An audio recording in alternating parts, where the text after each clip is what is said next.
মাইগে মাইগে টাইপের একটা পোলাপান, এটাই মনে কর দেশগ্রাম যেটা মনে করে যে হাফ লেডিস বা মাইগে একটা পোলাপান। মুখ বরাদারি পরনে শাড়ি, তার নাম হচ্ছে বেহায়া নারী, আমরা হচ্ছে বেহায়া নারী।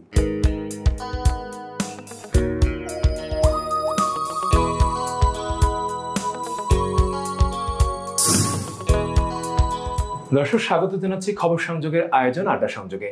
আড্ডা সংযোগ আপনার জীবনের সফলতার কথা বলে, আড্ডা সংযোগ আপনার জীবনের ব্যর্থতার কথা বলে, আড্ডা সংযোগ আপনার জীবনের প্রাপ্তি অপ্রাপ্তির কথা বলে। আর সম্পূর্ণ আয়োজন জুড়ে আপনাদের সঙ্গে জীবনের গল্প শুনবো এবং শোনাবো আমি ফেরদৌস সাগর। আজ আমাদের সাথে জীবনের গল্প শোনাতে এসেছেন একজন মানুষ। তথাকথিত সমাজের চোখে এই মানুষটিকে মানুষ হিসাবে মূল্যায়নের পূর্বে তার লিঙ্গ নিয়ে কথা বলতে বেশি পছন্দ করে। তবে তিনি প্রমাণ করেছে তিনি সমাজের জন্য একটি উদাহরণ। সমাজের অনেক সাধারণ মানুষের যেখানে হাত পেতে বেঁচে আছে, ঠিক সেই মুহূর্তে এই মানুষটি দুহাত স্রোতের বিপরীতে এগিয়ে যাচ্ছে। আজ আমাদের সাথে উপস্থিত রয়েছেন প্রিয়া খান। আপা কেমন আছেন? আল্লাহর রহমতে ভালো আছে, আপনি ভালো আছেন? আমি খুব ভালো আছি। আপনি সময় দিয়েছেন, তার জন্য আপনার প্রতি আমাদের কৃতজ্ঞতা।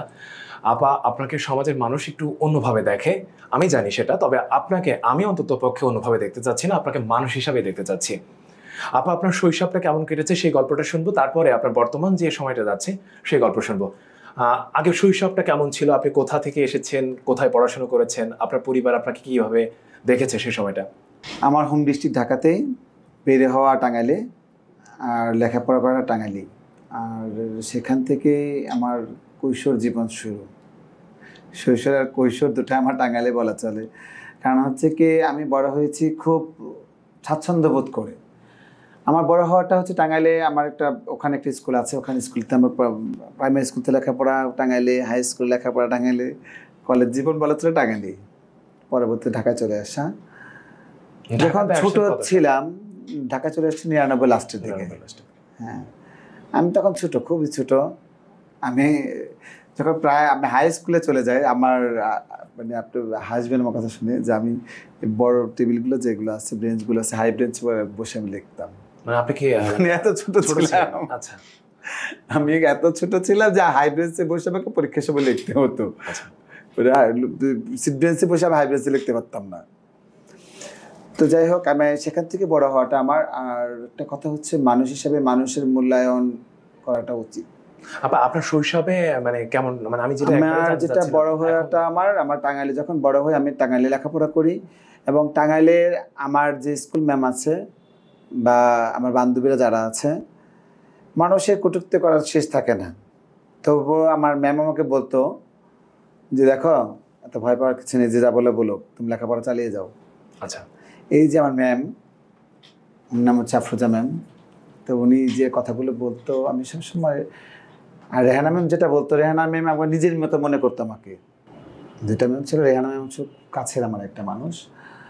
ওনার কথাতে কখনো বোঝা যায়নি যে উনি আমাকে পর করে দিচ্ছে, বরং আমাকে সাবধান করতো। আপনি বলছিলেন গল্পে, মানে গল্প শুরু হওয়ার আগে আপনি আমাকে বলছিলেন যে আপনার একজন শিক্ষিকা যিনি চাচ্ছিলেন আপনি পুরুষের মতো। হ্যাঁ, আমি সেটাই বলছি যে রেহানা ম্যাম আমাকে বলতো যে সবসময় তুমি ছেলেদের মতো চলো। আমার একটা বান্ধবী ছিল বেলকিস, আমাকে বলতো তুমি ছেলেদের মতো চলো। আমি পারিনি। কেন পারিনি? কারণ আমি যখন দিন দিন বেড়ে যাচ্ছি, বড় হচ্ছি, তখন আমার বডি টেক্সচার বড় হচ্ছে, আমার গা গোত্র বড় হচ্ছে, আমার মেন্টালিটি বড় হচ্ছে। আমি একটা প্রকৃতপক্ষে মানুষ। যখন ক্লাস 9-এ পড়ি তখন বুঝতে পারি যে আমি একটা ব্যতিক্রম রকমের হচ্ছি। আর আপনি পুরুষও না, নারীও না, যে আমার ভিতরে পুরো নারী ফিল করছে, পুরুষের মতো না। আমি পুরুষদের থেকে এটা আলাদা। আমার প্রথমে আমি বলি আমার নানুকে, আমার নানু বলে আমার বাবাকে, যখন একটা ডাক্তার দেখা দরকার। তখন আপনি যখন বুঝতে পারলেন যে আপনি পুরুষও না, নারীও না, আপনি অন্য কেউ, মানে তৃতীয় লিঙ্গের হবেন, তখন আপনি হয়তো বুঝতে পারেন নাই, হয়তো না, তখন আমি বুঝতে পারিনি যে তৃতীয় লিঙ্গের একজন ব্যক্তি। হ্যাঁ, আপনার পরিবার তখন কিন্তু ওরা সবাই মনে করতে যে ওই যে একটা মাইগে টাইপের একটা পোলাপান, এটাই মনে করতো দেশগ্রাম যেটা মনে করে যে হাফ লেডিস বা মাইগে একটা পোলাপান, এরকম মনে করতো। তখন আমি যে বড় হচ্ছে, আমার নিজের ফিল্ড হচ্ছে যেন আমি একটা অন্যরকম, নিজের থেকে নিজের আলাদা রকম। তখন বলার পর আমার বাবা আমাকে ঢাকায় নিয়ে এসে বলেন যে একটা ডাক্তার দেখায়। তো ডাক্তার 1বার 2বার 3বার বেলায় বলে, খান সাহেব আপনি ছোট্ট একটা অপারেশন করতে হয়, ওকে করে চেঞ্জ করে ফেলেন, মানে আপনি মেয়ে হয়ে যাবেন পুরোটা, এরকম কিছু। এরকম একটা কিছু। তা আমি ছোটোবেলা থেকে রোজা নামাজ খুব যে করি তা না, আবার কমও করি না। তো আমার কথা হচ্ছে হলো যে আমি খুব ছোটোবেলায় মাদ্রাসার থেকে পড়া মানে আমি একবার তবলিগি জামাতে যাই, সেখানে বরিশালের একটা হুজুর ছিলেন, সে বয়ান করে, দেখো যদি হাতের একটা অংশ কেটে গেল, তাকে যদি গোসল হলো না, ধোয়ানো হলো না, ফেলে দিল, তার জানাজা না হলে তোমার শরীরে জানাজা হবে না, বা তাকে যদি ভালোভাবে না রাখা হয় তাহলে তোমার জানাজা হবে না। আমি একটা মুসলমান মানুষ হয়ে শরীরে একটা অঙ্গ কেটে ফেলে দিয়ে বা নিজেকে স্বাচ্ছন্দ্য বোধ করে রাখার জন্য বা মেয়েদের মতো দেখানোর জন্য কেটে ফেলে দেব, তার জানাজা হলো না, আমার জানাজা হবে কি? তাহলে আপনি ডিসিশন নিলেন যে আপনি আমি সার্জারি করবো না। আচ্ছা, তখন থেকে আমার ডিসিশন, মানে এখন আমার উপর অনেক চাপ আসছে সার্জারি করার জন্য, কিন্তু আমি করবো না। এখনো চাপ আসে? হ্যাঁ, এখনো চাপ আসে, আমি সেটা করবো না। কেন করবো না? আল্লাহ পাক আমাকে যেভাবে দুনিয়াতে পাঠাইছে আমি সেভাবে যেতে চাই। ফিল্লিকা জাহান্নামে ওয়াজাবিকা, মারার পরে এই শব্দটা যেন কেউ উচ্চারণ না করে। কিন্তু আপা বর্তমান সময়ে, আমি আপনার কথার সূত্র ধরে বলছি, বর্তমান সময়ে অনেক ছেলে দেখতে একবারে ছেলে, দেখা যাচ্ছে 25, 27, 28 বছর পর্যন্ত পার হয়ে যাচ্ছে, তারপরে হুট করে পুরো বডি চেঞ্জ হয়ে যাচ্ছে, মানে ট্রান্সফরমেশন করে নিয়ে আসছে। এটা আপনি কিভাবে দেখছেন? আমি এটাকে বলবো রূপান্তরকামী। যারা আমি যেটা অনেকে বলে সমকামিতা এক জিনিস, সমকামী হচ্ছে আরেক জিনিস। অনেকে দেখবেন অনেক মেয়ে আছে যে তাদের বুস্ট কিছুই নেই, দেখতে মনে হচ্ছে ছেলে মানুষের মতো, চুলটুল ছেলে মানুষের মতো কেটে চলে। এখন কি বলবো, বাংলাদেশের নজেহাল জিনিস হচ্ছে এগুলো। আমার মন যেটা আমি দেখতেছি সেটাই, তাই না? যেমন নারী মন ফিল করতে, আমি মন নারী, আমি পুরুষ মিন ফুল করলে আমি পুরুষ, মনটা ফিল করলে হবে না, বাইজিক তোমার সেটা দেখতে হবে। এখন তুমি একটা নারী হয়ে নে, তুমি বুস্ট কেটে আসলা ছেলেদের মতো হয়ে, তুমি ছেলে হয়ে গেলা, বা একটা ছেলে আবার চেঞ্জ, বা একটা ছেলে বুস্টুস করে নিয়ে আসলে তাই মেয়ে হয়ে গেল, এটা ভুল ধারণা। সমাজের কতিপয় কিছু লোকজন আছে যারা এই কাজগুলো করে বেড়াচ্ছে, এরা হচ্ছে হিজড়াদেরকে বিতর্কের মুখে ফেলাচ্ছে, এবং সমকামিতার কিছু যে লোকজন এখানে ঢুকে যাচ্ছে, আমি বলবো না ঢুকে নেয়, তার সেটা ভুল। যারা অনেক ছেলে আছে পিওর বটম, তারাই এসে হিজড়াতে অনেকে আসছে, তারা ভাই বোন চেঞ্জ করছে, তারা রূপান্তরকামী হিসাবে তারা স্বীকৃতি নিচ্ছে বা তারা স্বীকৃতি চায়। কিন্তু আমার মতো হিজড়া যারা আছে বা হিজড়া কালচার যারা বিলং করে, তারা কিন্তু এটাকে কখনোই প্রাধান্য দেয় না। কেন দেয় না? আমি হিজড়া, আমার মতো একটা হিজড়া যে আছে তাকে আমরা প্রাধান্য অবশ্যই দেব। সে আমার জাত ভাই, গুরু ভাই, গুরু মেয়ে, গুরু বোন, তাই তো? এখন আমি কি বলবো, ভাই বোন চেঞ্জ করে এসে যদি বলি আমি হিজড়া, সেটাকে আপনি প্রায়োরিটি দেবেন? অবশ্যই না। আপনার ফ্যামিলি সারা জীবন জানলো আপনি একটা হিজড়া, সেটা কিন্তু একটা মূল্যায়ন আছে। আপনি বিয়ে করলেন, শাদী করলেন, বউ ছেড়ে দিয়ে এসে সার্জারি করে এসে আপনি বলছেন আপনি হিজড়া, আপনি সেটাকে সমাজ মেনে নেবে? রাষ্ট্র মেনে নেবে? তাহলে আপনি এটা সাপোর্ট করছেন না? আমি সাপোর্ট করছি না। আপা, আপনি বলছিলেন আপনার পরিবারের গল্প, তারপরে আপনি ঢাকাতে আসলেন। তো যখন আমি পরিবার থেকে বড় হওয়াটা, স্কুল লাইফ শেষ করলাম, স্কুল লাইফ শেষ করার 9 বছর, যখন আমি ক্লাস 9-এ শুরু থেকেই আমি বলি, আমার বাবা মা যেটা জানে বা আমার আত্মীয় স্বজন যেটা জানে যে আমি একটু ব্যতিক্রম রকমের মানুষ, সেটা আমার সমাজ গোপনীয়তা ছিল। হয়তো বা সমাজে তখন জানালে পথে সমাজের মানুষ আমাকে থাকতে দিত না, হয়তো আমার পরিবারকে যেটা প্রেশার হিট করতো, যেটা এখন হচ্ছে এত বছর পরে সে এখন হচ্ছে। আমার ভাইকে বলে ভালো জায়গায় তার মেয়ে ছেলে বিয়ে হবে না, বোনকে বলে তার মেয়েদের ভালো জায়গায় বিয়ে হবে না, ছেলেদের ভালো জায়গায় বিয়ে করতে পারবি না। আরে ভাই, যেখানে রাষ্ট্রে জন্মগ্রহণ করে, যে মার পেটে জন্মগ্রহণ করে, সে মা আমাকে ফেলে দেয়, তুমি ফেলে দেওয়ার কে? রাইট, তাই না? কোনো ভাই পারে না কোনো ভাইকে ফেলে দিতে, কোনো বোন পারে তার কোনো বোনকে ফেলে দিতে, সেটা পারে কি একমাত্র সমাজ। সমাজ আমাদেরকে দূরে রেখে দিচ্ছে। অনেকে বলে পিছিয়ে পড়া সমগোষ্ঠী, তা না, পিছিয়ে রাখা সমগোষ্ঠী আমরা। তা আমার কথা হচ্ছিল যে এই যে আমি বড় হয়েছি, লেখাপড়া করেছি, ঢাকায় চলে আসছি, ঢাকায় চলে আসার পরে দেখেন এক সময় আমি চাকরি করার জন্য অনেক চেষ্টা করেছি। আপনি বলছিলেন যে এখানে আপনি চাকরি ঢুকেছিলেন। আমি বাংলাদেশের এক সুনামধন্য কোম্পানিতে আমি একটা চাকরি করেছি, সেটা মাত্র 14 দিন। 14 দিন পর মেইলে আচরণ আমাকে সেখান থেকে বের করে দেওয়া হলো। আমি সেখানে কিন্তু প্যান্ট শার্ট পরে কাজে গিয়েছিলাম, শাড়ি কাপড় পরে না। একটা বেসরকারি চ্যানেল, যেটা হচ্ছে বাংলাদেশের কোনায় কোনায় সব জায়গায় চলে এবং সবাই চিনে। সেখানে কাজ করলাম 3 মাস প্রোডাকশন হাউসে। কাজ করার পর সেখানে এক ডাইরেক্টর আমাকে, যাই হোক তার মনে যেটা ইচ্ছে ছিল, সে আমাকে পছন্দ করেছে। হ্যাঁ, পুরুষের কাজ করি, পুরুষের মতো কাপড় চোপড় পরে আমি কাজ করতাম, প্যান্ট শার্ট পরে আমি কাজ করতাম, বলতে দ্বিধাবোধ নেই আমার। দেখেন সেই ডাইরেক্টরের কারণে বলবো না, বা তার যেখানে যারা ছিলেন বা সেখানে ক্যামেরাম্যান যারা ছিলেন তাদের যে কী ধরা পড়েছে আমি সেটা বলতে পারবো না, কিন্তু তাদের সাথে আমার কোনো খারাপ আচরণ হয়নি বা খারাপ কিছু হয়নি। সেখান থেকে আপনি সেখান থেকে 3 মাস পর বেরিয়ে আসতে হলো আমাকে। বেরিয়ে এসে এক শুক্রবার রমনা পার্কে যাওয়া, সেখানে বসে আড্ডা দেওয়া। শিশির নামের আমার এক বন্ধু এসে আমাকে বলে, আপা কেমন আছো? আমি বলি, তোমাকে চিনি না, আজকেই দেখা, তোর বোন হয়ে গেলাম। আপনার কমিউনিটি, সে আমার কমিউনিটি, সে আমাকে দেখে বুঝতে পারলো, কিন্তু সমাজ আমাকে দেখে বুঝতে পারলো না। এটা একটা কথা হলো? সে একদিনে আমাকে বুঝতে পারলো যে আমার ভিতরে নারী, বাহিরে পুরুষ, অন্তরে নারী, যেটা আমি অনেক কথায় অনেক জায়গায় বলে এসছি বা অনেক মিডিয়াতে বলে আসছি, যে পরনে শাড়ি না, মুখ বড়া দাড়ি, পরনে শাড়ি, তার নাম হচ্ছে বেহায়া নারী। আমরা হচ্ছে বেহায়া নারী। আমাদের পরনে শাড়িও থাকবে, মুখ বড়া দাড়িও থাকবে, তারপর বেহায়া নারী হয়ে থাকবো। এটা হচ্ছে আমরা বিলং করি, আমরা হিজড়া সমাজের লোক, হিজড়া কালচারটাকে আমরা বিলং করে চলি, অন্য কিছু না। যাই হোক, সে চাকরিটা আমার চলে গেল। তারপর আমার ওখানে থেকে আমার বড় হওয়া, সবার সাথে কমিউনিকেশনটা বাড়া শুরু হলো। তারপর আপনি তো সেখানে আমার একজনের সাথে খুব পরিচয় হয়ে গেল, নাম হচ্ছে ববি হিজড়া, যে পুরান ঢাকার। তার মাধ্যমে পরিচয় হয়ে গেল মুক্তা হিজড়ার সাথে, যে নাকি শাহবাগ থানার অধীনের একজন হিজড়া। এবং সে কি বলবো, ঢাকা শহরে তো অনেক হিজড়া আছে, সারা বাংলাদেশে অনেক হিজড়ারা আছে, তাদের মধ্যে একটু ব্যতিক্রম রকমের হিজড়া। সে কানে খুবই কম শোনে। আচ্ছা, সে কানে খুবই কম শুনে, তার নামে কোনো নিন্দা বন্দা মল্লব করলেও সে শুনে না। যাই হোক, সে খুব ভালো একটা মানুষ।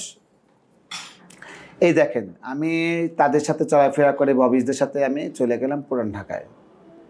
তখন আমি একা থাকি নবাবপুর খান মঞ্জিলে। তখন কি আপনি লেখাপড়া ছেড়ে দিয়েছেন? না, তখন লেখাপড়া ভিতরে আছে। আচ্ছা, তো খান মঞ্জিলে তখন থাকি। আপনি কি পড়ছেন মানে?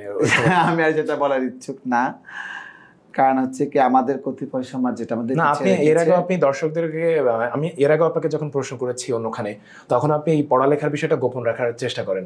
আজকে আপনি বলে দেন যে না, আসলে সেটা তখন কি কেন পড়তেন? চেষ্টা করি, কারণ হচ্ছে কি আমাদের সমাজ যেটা আমাকে মেনে নেয়নি, বা আমি যে সমাজটাকে ব্লেম করি, বা যাদের সাথে ওঠা বসা করি, যাদের সাথে থাকছি, ফুটছি, খাচ্ছি, তারা এটা ইচ্ছুক উদ্যোগ না। কারণ আমি এটা বলতে পারি যে সারা বিশ্বের ভিতরে যতগুলো হিজড়া আছে, বলবো না, সারা বাংলাদেশে যতগুলো হিজড়া আছে, স্বশিক্ষিত শিক্ষিত হিজড়া হচ্ছে মুক্তা হিজড়ার পরিবার এবং শাহবাগ থানা হিজড়া পরিবার। আপনাদের যেটা, আমাদের যেটা, আমি এতটুকু বলতে পারি যে গ্র্যাজুয়েশন কমপ্লিট করা আছে 4 জন হিজড়া, ফুল গ্র্যাজুয়েট কম্পিটিশন আপনাদের সাথে। হ্যাঁ, এবং একজন আছে মেরিন ইঞ্জিনিয়ার, আর 14 জন আছে আপনার হচ্ছে ইন্টার কমপ্লিট করা, আর 5 জন আছে এসএসসি কমপ্লিট করা। আপনারা তো শিক্ষিত সবাই। সেটাই বললাম যে সারা ঢাকা শহরের ভিতরে বিলং করার মতো হিজড়া সমগোষ্ঠী শাহবাগ থানা হিজড়া সমগোষ্ঠী। আপা, এবার একটু শুনবো যে আপনি বাড়ি থেকে আসলেন, শৈশব গেল, কৈশোর গেল, তারপরে ঢাকাতে আসলেন, চাকরি করলেন, তারপরে লেখাপড়া চালিয়ে যাচ্ছেন। এরপরে আপনি 2024-এর পরে আপনি টিএসসিতে কিভাবে আসলেন? আপনার টিএসসি যে ব্যবসাটা কিভাবে শুরু হলো? 2024-এর গণ অভ্যুত্থান যেটা বলে, অনেকে বলে দেশ যুদ্ধ হয়েছে, দেশ ভাগ হয়েছে, বা দেশে বিভক্ত হয়েছে, দেশে যুদ্ধ লেগেছিল। আমি সেটা বলবো না। ভাই ভাই যুদ্ধ করে বাড়ি বন্টন করা যায়, সমাজের লোক একঘেয়ে করে দেওয়া যায়, দেশ ভাগ করা যায় না। কারণ আমরা একই দেশের নাগরিক। দেশে একটা দুঃসময় আসছিল, যেটা হচ্ছে মানুষের জন্য খুব ক্লান্তময় সময়। আমি নিজ চোখে দেখেছি 2024-এর সে জুলাই মাসের কাহিনী, যে কয়েকটা মানুষের গা থেকে কতটুকু রক্ত পড়লে প্রত্যেকটা মানুষ তিলে তিলে শেষ হয়ে যায়, সেটা আমি দেখেছি। আমাদের একটা বাৎসরিক ট্যুর ছিল কুয়াকাটাতে, আমি 13ই জুলাই সেখানে যাই। 13ই জুলাই যাওয়ার পরে সেখান দিয়ে আমাদের ট্যুরে আমার ওখানকার পুলিশ কমিশনার সাথে আমার প্রোগ্রাম ছিল, ওখানে বৌদ্ধ মন্দিরের প্রোগ্রাম ছিল, এবং ম্যারাথন দৌড় ছিল, ম্যারাথন দৌড়ে ফার্স্ট হই। এবং সেখানকার আমার যে পাবলিক ট্যুরগুলো যে ছিল, এবং পর্যটনের এলাকায় আমার একটা নাচে পারফরমেন্স করার কথা ছিল। আমরা ঢাকার থেকে টোটালে যাই 40 জন, তার মধ্যে আমার কমিউনিটির হচ্ছিল যারা পারফরমেন্স করবে এরা গেছে 4 জন, আর বাকি যারা গেছে গেস্ট হিসাবে। তো এই যে আমাদের যাওয়াটা, সেখানকার ওখানে বিচ ক্লিন করে আসার পরে আমি গোসল করে এসে আমি নিউজ দেখছিলাম যে ঢাকা ইউনিভার্সিটিতে গ্যাঞ্জাম হচ্ছে। তা আমার কথা হচ্ছে, আমার শাহবাগ থানায় হিজড়া চলে ঢাকা ইউনিভার্সিটির পয়সা দিয়ে সেই ভাই বোন বিপদে পড়েছে, মানে আমরা বিপদে পড়েছি। তখন আপনি কি করলেন? চলে আসলেন?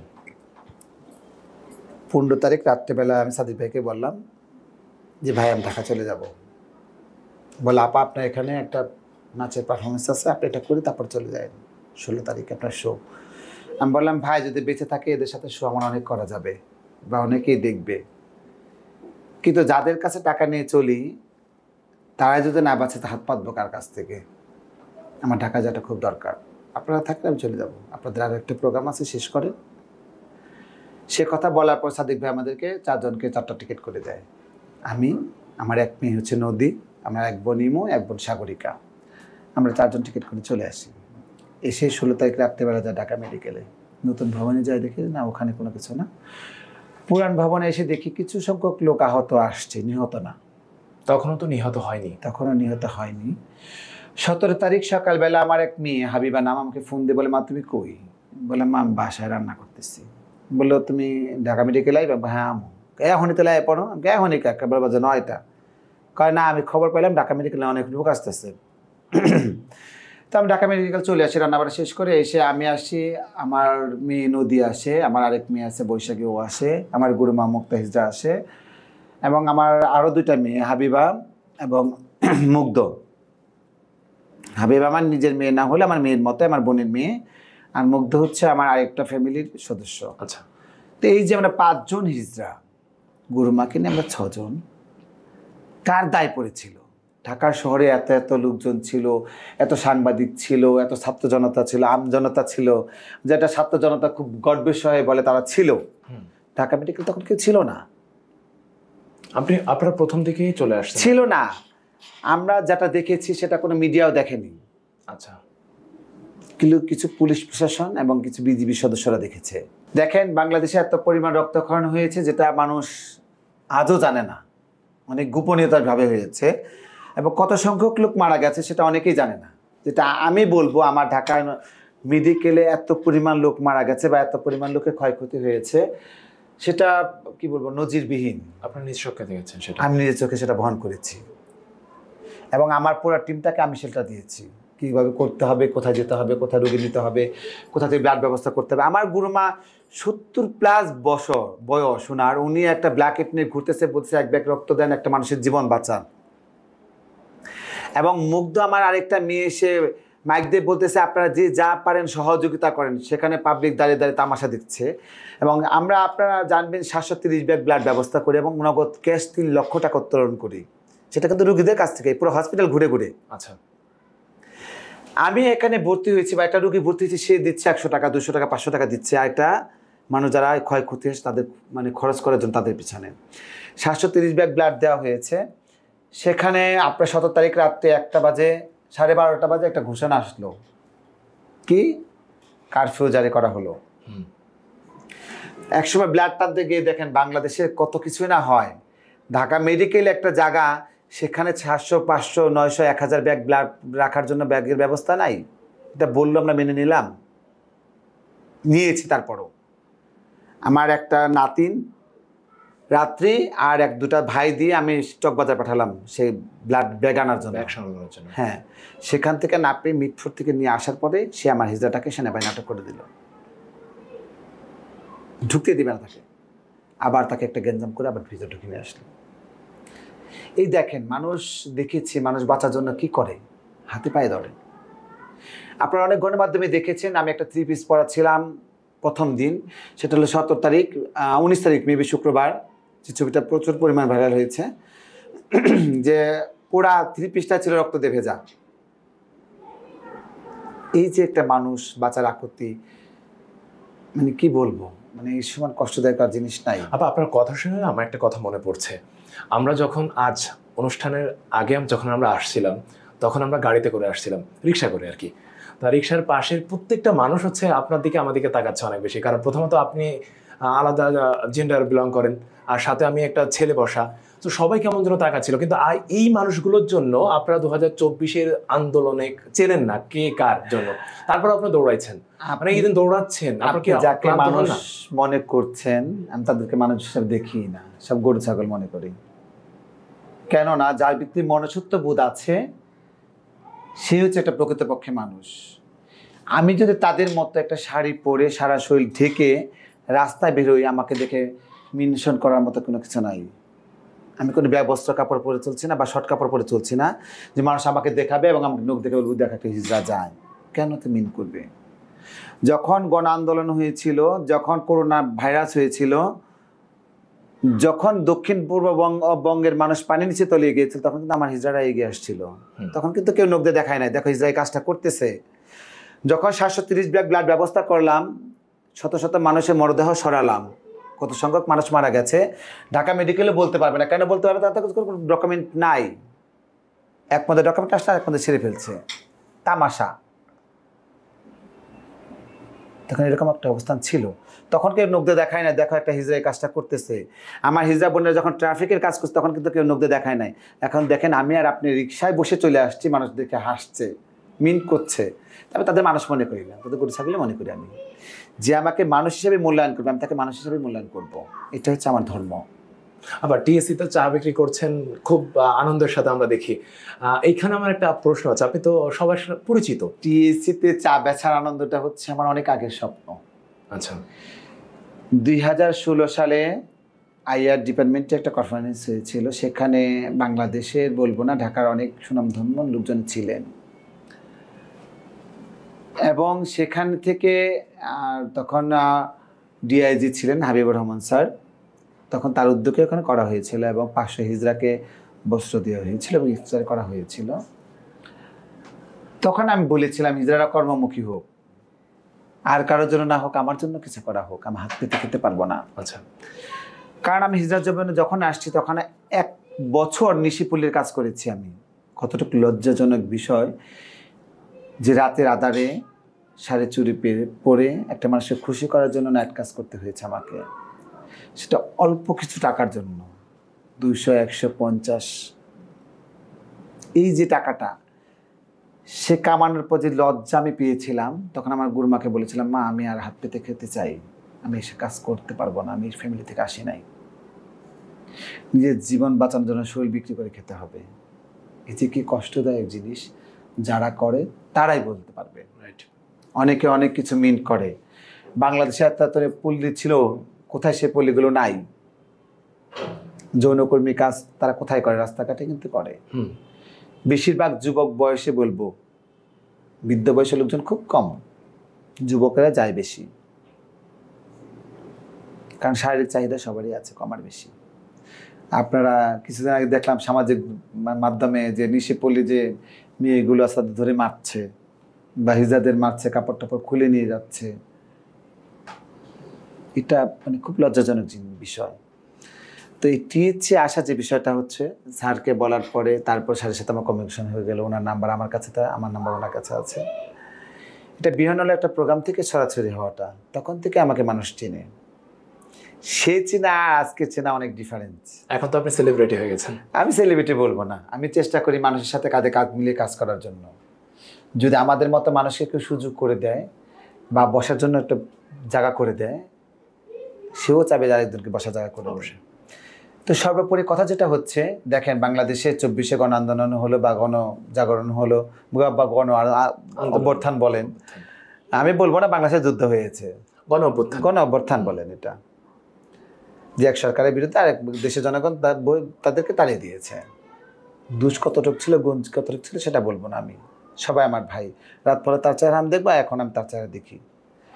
দেখেন অনেকেই মনে করে যে বাংলাদেশে আওয়ামী লীগের যারা ঢাকা ইউনিভার্সিটিতে পড়াশোনা করে তারা এখন ঢাকা ইউনিভার্সিটিতে আসে না। এটা ভুল ধারণা বা ভুল মেসেজ। আগে যেরকম শাসনতন্ত্র ছিল টিএসসিতে এখনো সেরকমই আছে, এখনো সেরকমই আছে। আমি একটা দোকানদার হিসাবে বলছি না, আমি সাধারণ পাবলিক হিসাবে বলছি যে এখনো আগের মতোই আছে। শুধু আপনি বলবেন মুখ চেঞ্জ হয়েছে, তাও হয়নি। সেই মুখগুলো এখনো আগের মতোই আছে, কিছু লুক চেঞ্জ হয়েছে। আওয়ামী লীগ বিএনপি ভাই ভাই হয়ে গেছে, জামাত শিবির ভাই ভাই হয়ে গেছে, তাদের হচ্ছে কাঁধে কাঁধ মিলে কাজ করছে, রাস্তায় যারা স্লোগান দিচ্ছে অন্যটা। আচ্ছা। সেখান থেকে আমি 17 সাল থেকে চেষ্টা করেছিলাম একটা দোকানের জন্য, বিভিন্ন মহলে দৌড়িয়েছি আমি, যেখানে যাওয়ার দরকার সেখানে গেছি, যে নেতার কাছে কথা বলা তো সে নেতার কাছে বলেছি। লাস্টে জয় ভাই আমাকে বলেছিল, বোন রে আমি তোমার জন্য কিছু করে যেতে পারলাম না, আমার খুব ইচ্ছা ছিল তোমাকে একটা বসার জায়গা করে দেব। সে পারেনি। তারপর সাদ্দাম আসলো, সেও পারেনি। তার আগে যারা ছিল তারাও পারেনি। রাব্বানির কাছে বলেছিলাম, রাব্বানিও পারেনি। চেষ্টা করেছে সবাই আমাকে দেওয়ার জন্য, হয়তো বা তাদের কোনো পিছু টান ছিল, তারা পারেনি। আমার কথা হচ্ছে এলো যে এই যে আসা বসা কাজ করে খাওয়াটা, দেখেন আমি যখন করোনা হয়েছিল মানুষের অনেক মরদেহ টেনেছি, অনেক বাসায় খাবার পৌঁছে দিয়েছি, রান্না করে সারাদিন ভরে ঢাকা মেডিকেলে কাজ করেছি, রাতবেলায় খারাপ আমার অনেক ছবি ভাইরাল হয়েছিল তখন অনেক গণমাধ্যমে, এবং জাতিসংঘ থেকে লোকজন আসছিল আমার সাক্ষাৎকার নেওয়ার জন্য। আপনারা জানেন কিনা সেটা জানি না। জাতিসংঘের লোক আমাদের বলেছিল আর কোনো কাজ কারো কিছু না হোক, আপনার 10টা হিজড়া যারা এখানে কাজ করছেন ঢাকা বিশ্ববিদ্যালয়ের ছেলেদের সাথে, তাদের জন্য কিছু একটা করা হবে। হয়েছে কি? কিছুই হয়নি। আশ্চর্যজনক বিষয় এটা, তারা নিজ মুখে বলে গেল কিছু একটা হবে, সেটা হয়নি। এটা অমানবিক না? অনবাসযোগ্য কথা না? বিশ্বাসযোগ্য কথা এটা? তারা এসে বলে দিয়ে গেল, সেটা হলো না। যারা সারা বাংলাদেশ না সারা বিশ্বকে ডিপেন্ডেন্ট করে চলে যাদের উপরে, তাদের কথা ফেলে গেল। যাই হোক, সেটা আমি বিতর্কে জড়াতে চাই না। আমার কথা হচ্ছিল যে বাংলাদেশে এরকম একটা মুহূর্তে এসে আমি একটা জায়গা পেয়েছি, সেটা গণ অভ্যুত্থানে কাজ করেছি, এবং দক্ষিণ পূর্বাঞ্চল যখন পানি নিচে তলিয়ে যায় তখনকার কাজ করেছি। আপনারা গণ অভ্যুত্থানে 3 লক্ষ টাকা কালেক্ট করেছিলাম, এবং যখন দক্ষিণ পূর্বাঞ্চল পানি নিচে তলিয়ে যায় আমরা অনেক খাবার কালেক্ট করেছি, এবং খাবার সেটা পৌঁছে দিয়েছি, এবং নগদ ক্যাশ আমার হিজড়া সমগোষ্ঠী 7,75,000 টাকা ক্যাশ দিয়েছে বন্যাকালীন সময়। তো আমার কথা হচ্ছে তখন থেকে ওখানকার ভাই বোনদের সাথে পরিচয়, তখন আমি বলেছিলাম যে ভাই আমার একটা দোকান বসে দিলে ভালো হতো, আমি হাত পাততে চাই, আমার লজ্জা লাগে, আমি সেই ফ্যামিলি থেকে আসি না হাত পেতে খাবো, আমি একটা সুস্থ সবল মানুষ, ভিক্ষা করে কেন খাবো? আমি বলবো না চাঁদাবাজি করে খাবো, অনেকেই বলে চাঁদাবাজি করে খায়, কিন্তু আমি চাঁদাবাজি বলবো না। আমার টিএসসি যারা যায় তারা বলতে পারবে একটা হিজড়া সালাম দিয়ে বলে ভাই একটু সাহায্য করেন। আপনার সর্বশেষ ব্যবস্থাটা কিভাবে হলো, মানে দোকানটা পেলেন কিভাবে? হ্যাঁ, তখন আমি বলছি যে ওখানে এক সাংবাদিক ভাই আমাকে বলে যে আপা আপনি তো দোকানের জন্য এর আগে অনেকে কাজ চেয়েছেন, দোকান বরাদ্দ দেওয়া হচ্ছে।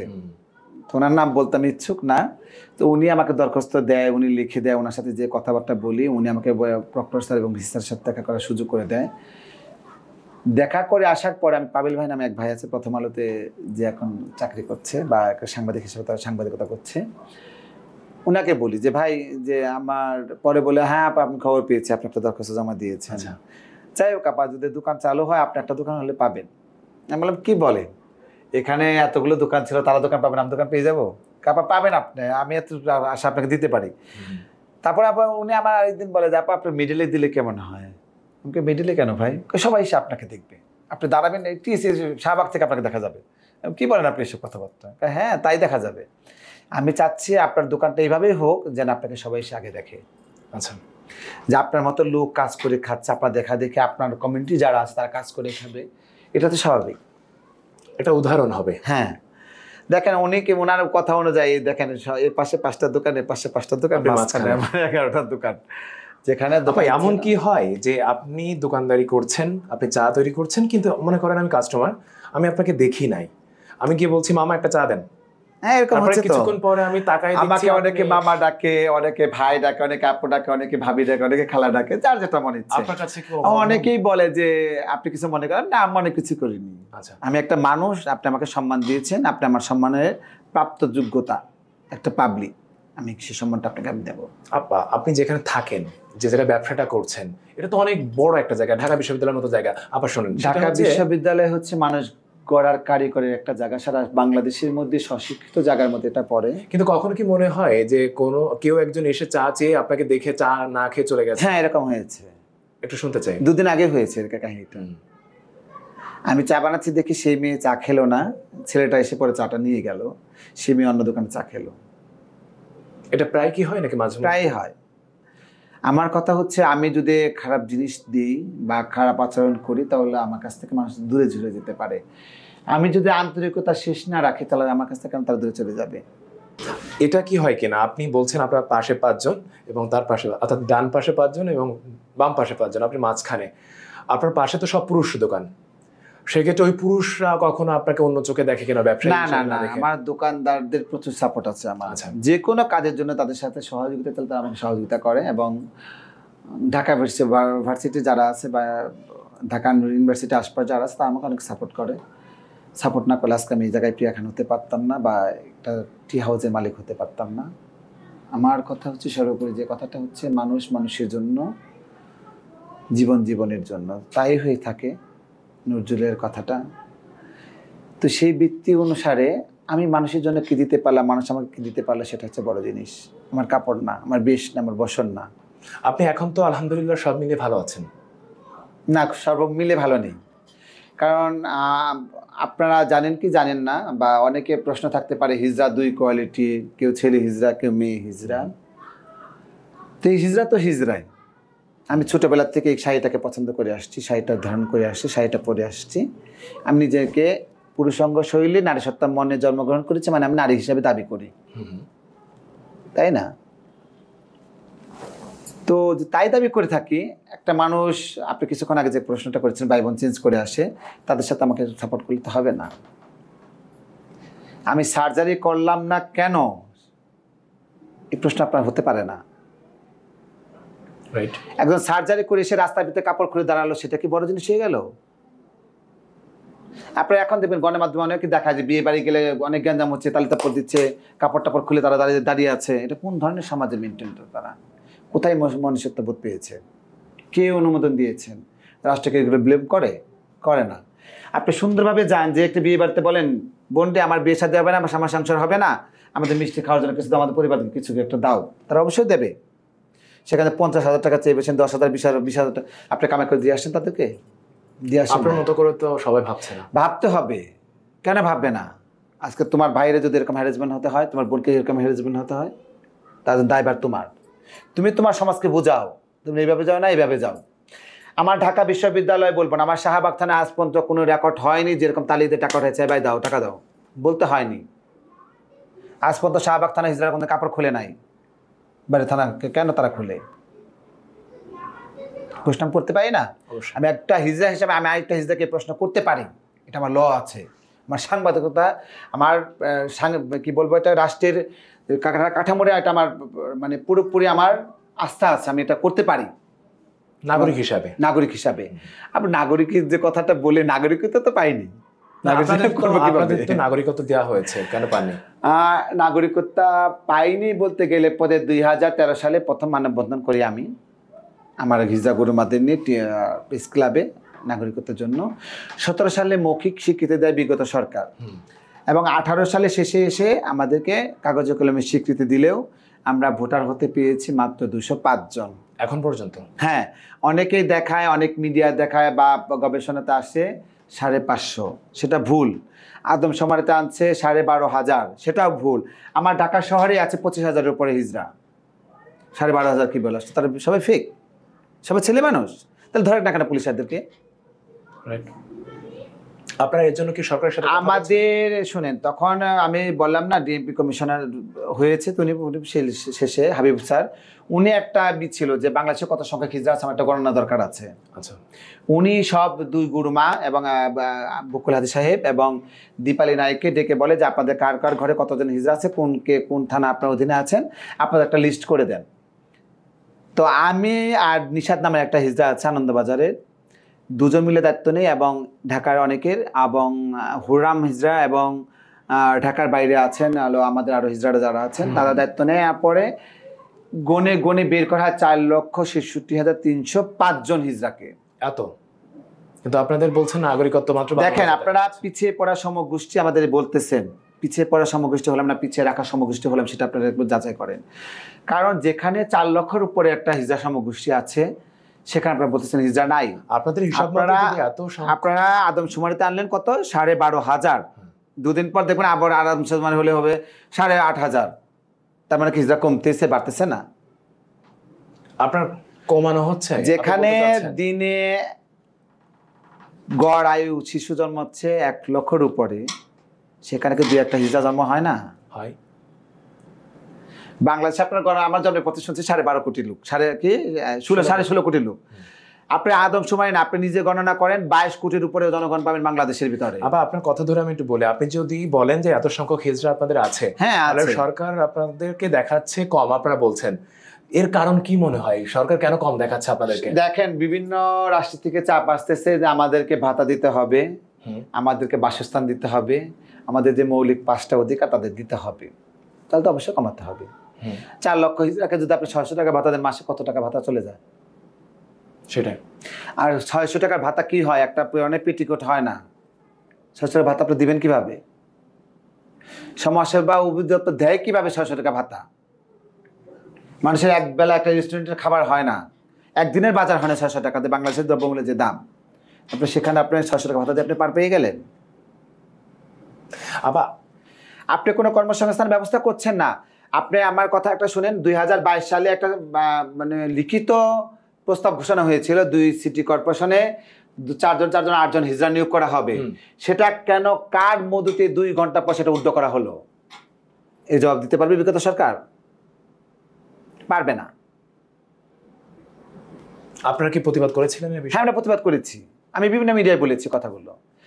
দেখেন, প্রথম আমাদের জন্য বাজেট হয়েছিল, সংসদে পাশে হয়েছিল 6 কোটি টাকা 2014 সালে। তারপর থেকে বাড়তে 2022 সালে এলো কত? 16 কোটি টাকা। বাংলাদেশের হিজড়ার সংখ্যা কত? 4 লক্ষ আমার হিসাবে। 4 লক্ষ না, 2 লক্ষ ধরেন, 1 লক্ষ ধরেন, সব বাদ দেন, তাও বাদ দেন। আপনারা ধরেছেন কত? 12,500। 12,500 মানুষের বন্টন করতে 12,500 মানুষ রাস্তায় নামবে ভিক্ষা করার জন্য? আপনি কি মনে করেন আমার 10 লাখ টাকা ক্যাশ থাকলাম ভিক্ষা করতে নামবো রাস্তায়? কিন্তু বলা হচ্ছে তো আপনাদের স্বভাবে আপনারা নাকি রাস্তায় থাকেন। এটা আমার কথা না, এটা হচ্ছে মানুষ বলছে আর কি। মানুষ বলবে না, রাষ্ট্রের দায় ভার নিতে হবে। রাষ্ট্রকে স্বীকার করতে হবে যে এই মানুষগুলোকে আমরা চালাতে ব্যর্থ, তাদের স্বীকার করতে হবে। কেন করতে হবে? আজ পর্যন্ত কোনো কোম্পানি, কোনো সিকিউরিটি কোম্পানি বলেন, সরকার কোম্পানি বলেন, বেসরকারি খাত বলেন, কোনো জায়গায় কোনো নিয়োগ বিজ্ঞপ্তি হয় না হিজড়াদেরকে কমিটিতে নিয়োগ করা হবে। দেখেন, গভর্নমেন্ট যখন আপনার করা হয়েছিল যে আপনার 5% ট্যাক্স কম নেওয়া হবে, 2021-এ ট্যাক্স কম নেওয়া হবে, যে ভ্যাট ট্যাক্স কম নেবে, সেটা যদি আপনি হয়ে থাকে তাহলে তার কোম্পানি, যে সরকারি যে খাতগুলো আছে, সরকারি হসপিটালগুলো আছে বা এরাদার যেগুলো আছে, তাদের মধ্যে ওয়ার্ড বয় হিসাবে নিয়োগ দিল না কেন? হিজড়াদেরকে নার্স হিসাবে নিয়োগ দিল না কেন? প্রশ্ন আমি তাদের করবো। আমি তাদের সাথে আমার বসার ব্যবস্থা করে আমি তাদের করবো। তারা কেন দেয় নাই? তাদের ব্যর্থতা এটা। তাহলে হিজড়া যখন কাজ করে খাবে, কোথায় কাজ করে খাবে? হাত পাতবে না, কি করবে? আপনি বলে দোকান থেকে 10 টাকা যদি চেয়ে নিয়ে খাওয়াল, সে চাঁদাবাজি হয়ে গেল। অনেকেই বলে হিজড়া চাঁদাবাজি করে খায়। আরে বাবা, চাঁদাবাজি কারে বলে তুমি জানো? তালি মারবো, বলবে 1,000 দিতে হবে, আপনি দিয়ে তারপরে এখান থেকে চলে যাবেন। সেটা চাঁদাবাজি হলো। আপনি বললেন ভাই আসসালামু আলাইকুম, আসছি, বন্ধু একটু খুশি করেন, চাঁদাবাজি হয়ে গেল। সেটা চেয়ে নেওয়া। আপা আমি মনে করি এটা একটা ভিক্ষুক জীবন। আপনাকে যখন বললো ভাই একটু সাহায্য করেন, তার মানে কি? একটা ভিক্ষুক এসে বলে ভাই একটু সাহায্য করেন। আর এখন টিএসসির যে অবস্থাটা হয়েছে, আমি ঢাকা ইউনিভার্সিটিতে আছি দীর্ঘ 24 বছর। অনেক ছেলে মেয়েরা এসে তাদের বিয়ে হয়েছে, বাচ্চা কাচ্চা হয়ে গেছে, তারা বড় হয়ে গেছে। আমারও বয়স হয়েছে 41 বছর রানিং। আপা আপনাদের কমিউনিটির একটা কথা প্রচলন আছে, আপনাদের মধ্যে অপরাধের দিকে জড়িয়ে যায়, অল্প টাকা দিলে অপরাধের সাথে জড়িয়ে যায়, এমনকি খুন পর্যন্ত করে ফেলে। সো এইটা আপা আপনি কিভাবে দেখছেন? আমরা কিছুদিন আগে আমরা দেখেছি আপনাদের বড় একজন গুরুমা ছিল হয়তো এক সময়, পরবর্তীতে উনি খুন করার অভিযোগে তিনি হচ্ছে জেলে ছিলেন এবং তার জামিনও হয়েছে। সো না, এরকম আনপাবলিক যেরকম জামিন পাচ্ছে তারাও এরকম জামিন পাচ্ছে। আমার কথা হচ্ছে যারা প্রকৃত দোষী, সেটা আমার হিজড়া সমাজ বলবো না, কিন্তু আপনাদের সমাজের মধ্যে কিন্তু জড়িয়ে যাচ্ছে। না, আমি দেখেন, আপনার মাদক মামলায় আনপাবলিক জড়াচ্ছে, আপনার কি বলবো ছিনতাই মামলা আনপাবলিক জমাচ্ছে, বড় বড় টেন্ডারবাজিতে আনপাবলিক জমাচ্ছে। সেখানে কিন্তু আমার হিজড়া কমিটি নেই। হ্যাঁ, আমার হিজড়া কমিটি কয়েকজন আসছে, যেটা হচ্ছে হত্যা মামলার আসামি হিসাবে আসছে। তো যারাই আসছে তাদেরকে, যারা মনে করেন প্রকৃতপক্ষে দোষী বা আইডেন্টিফাই করা হয়েছে বা তাদেরকে চিহ্নিত করা আছে, তাদের ভিডিও ফুটেজ আছে বা তাদেরকে সাক্ষী প্রমাণ অনুযায়ী তাদের অবশ্যই শাস্তি দাবি করি। আচ্ছা, কেননা তারা ওখান থেকে বেরিয়ে আরও যে বড় কোনো ক্রাইম করবে না তার কোনো মানেই নেই। আপনি দেখেন, এই বিএনপি আমলে অনেক, আওয়ামী লীগের আমলে অনেক বিএনপি নেতারা ছিলেন, বা কে দোষী না সেটা বলবো না আমি। এখন যারা আছে আবার অনেকেই ঢুকছে ভিতরে, তাদেরকে দোষী সেটা বলবো না। আমার কাছে লেজ্জ যে অপরাধী সে শাস্তি পাক, বিনা কারণে কেউ যেন শাস্তি না পায়, এবং তাদের কঠিন শাস্তি হোক। তাদের দেখে যেন কেউ সাহস না করে যে আমি একটা খুন করে আজকে জামিনে বেরিয়ে গেলাম, 1 বছর পর জামিনে, 2 বছর পর, 6 মাস পর জামিনে বেরিয়ে গেলাম, আমি কালকে আরেকটা খুন করবো, দূরে গেলে তো আমরা জামিন পাবোই। মানে আপনি বলতে চাচ্ছেন সাধারণ মানুষ যেভাবে হচ্ছে অন্যায় করছে আপনাদের মধ্যেও একইভাবে অন্যায় করছে। তবে আমি যেটা বলছি, টাকার মানে অল্প টাকার হচ্ছে খুন করে ফেলছে। কারণ হচ্ছে কি, অল্প টাকাটা হচ্ছে 1 লাখ 2 লাখ 5 লাখ 50,000 20,000 জন্য একটা মানুষ খুন করাটা, সেটা খুব কষ্টজনক জিনিস। আমার কথা হচ্ছে যে ধরনের কাজে জড়াচ্ছে আমি তাদেরকে রিকোয়েস্ট করব যে আপনাদের জীবনটা খুব মূল্যবান সম্পদ, আপনারা নিজেকে নিজে সেভে রাখেন এবং দেশ ও জনগণের কাজে লাগান, যাতে মানুষ আপনাকে ভালোবাসো, আপনাদের মানুষের ভালোবাসা পান। এটা আমি অনুরোধ করে বলছি তাদেরকে যে অবশ্যই আপনারা খারাপ কাজটা দূরে থাকেন। আমরা যে যে যে জেন্ডারই হই না কেন বা যে যে সম্প্রদায়ের হই না কেন বা যে যে রূপী হোক না কেন, আমরা মানুষ, মনুষ্যত্ব বুঝছেন আমাদের ভিতরে জাগ্রত হয়। আমরা প্রায় শেষ পর্যায়ে চলে এসেছি। আপনাকে বিশেষ করে ধন্যবাদ জানাচ্ছি আমাদের এখানে উপস্থিত হওয়ার জন্য। তবে শেষ করবার আগে আপনি যদি আমাদের সমাজ রাষ্ট্রের জন্য কিছু বলতে চান, অবশ্যই আপনি একটু বলবেন। আমি এই সমাজ, এই রাষ্ট্র, এই রাষ্ট্রদ্রোহী, এই বিদ্রোহী যারা আছেন বা আমার সুশীল সমাজে যারা আছেন, সবার কাছে আমার কথা হচ্ছে একটাই, দাবি হচ্ছে একটাই, আমাদের মতো মানুষকে ভালোবাসেন, তাদের কাছ থেকে ভালোবাসা অবশ্যই পাবেন। তাদেরকে বসার সুযোগ করে দেন, তাদের কর্মমুখী করে দেন, তাদেরকে হাত পাতার থেকে বিরত রাখেন। যারা হাত পাচ্ছে বা যারা হাত পেতে খাচ্ছে তাদেরকে, যারা লেখাপড়া করেছে তাদেরকে অবশ্যই চাকরি করার মতো সুযোগ করে দেন বা কোনো একটা করার জন্য সুযোগ করে দেন। আরেকটা কথা আমি আপনাদের বলে দিই, যেটা আপনি অপ্রাসঙ্গিক বলবো আমি, যে বাসে ট্রেনে রাস্তায় যারা টাকা তোলে তারা আদৌ আমার হিজড়া কিনা আমাদের সন্দেহের বাইরে। আমি আবারও বলছি, যারা বাসে ট্রেনে টাকা তোলে তারা আমার কমিউনিটির কিনা, আমার গুরুমারা সেটা অস্বীকার যদি করে থাকে তাহলে তারা আমাদের না। তাদের ধরলে বলবে তাদের গুরুমা নেই। আপনারা বাংলাদেশের মানুষ খুব সচেতন এবং সজাগ মানুষ, আপনারা সে সজাগভাবে চলেন। আর একটা কথা বলছি যে আপনাদের সবার একটা পাড়া মহল্লা কমিটি আছে, তারা যদি ঠিক করে দেন বিয়ে বাড়ির থেকে কত পাওনা নেবে বা একটা বাচ্চা হলে কত পাওনা নেবে, তাহলে আমার সবথেকে ভালো হয়। যেটা হলে কাপড় খোলাখুলি হবে না, তালি তাপড় হবে না, কোনো গ্যাঞ্জাম মারামারি হবে না। এটা হচ্ছে আপনাদের কাছে একটা অনুরোধ। আপনারা আমাকে বলতে পারেন, এটা আমি চাইতে পারি না, কিন্তু আমার একটা কথা আমি আপনাদেরকে অনুরোধ করে বলছি যে যদি আমার কথা রাখার মতো কিছু হয়ে থাকে তাহলে আপনাদের যে কমিটিগুলো আছে তাদের দ্বারা আমাদেরকে একটু ভালোভাবে রাখেন, আমরা একটু ভালোভাবে বাঁচতে চাই। ধন্যবাদ আপনাকে অসংখ্য। আপনাকে ধন্যবাদ। দর্শক, ভাস্কর চৌধুরী তার লেখা আমার বন্ধু নিরঞ্জনে লিখেছিলেন, মানুষকে এত ক্ষুদ্র অর্থে নেবেন না। মানুষ এত বড় যে আপনি যদি মানুষ শব্দটি একবার উচ্চারণ করেন এবং বোঝেন তো আপনি কাঁদবেন। আসলে আমরা মানুষকে মানুষ হিসাবে মূল্যায়ন করাই উচিত। আমরা অনেক সময় মানুষকে পুরুষ, নারী, হিজড়া এইভাবে মূল্যায়ন করে থাকি। আমরা আসুন না মানুষকে মানুষ হিসাবে মূল্যায়ন করি, এই পিয়া খানদেরকে সমাজে বাঁচার অধিকার ফিরিয়ে দিই। দর্শক, আড্ডা সংযোগের আগামী পর্ব দেখার আমন্ত্রণ জানিয়ে এখানে শেষ করছি। আল্লাহ হাফেজ।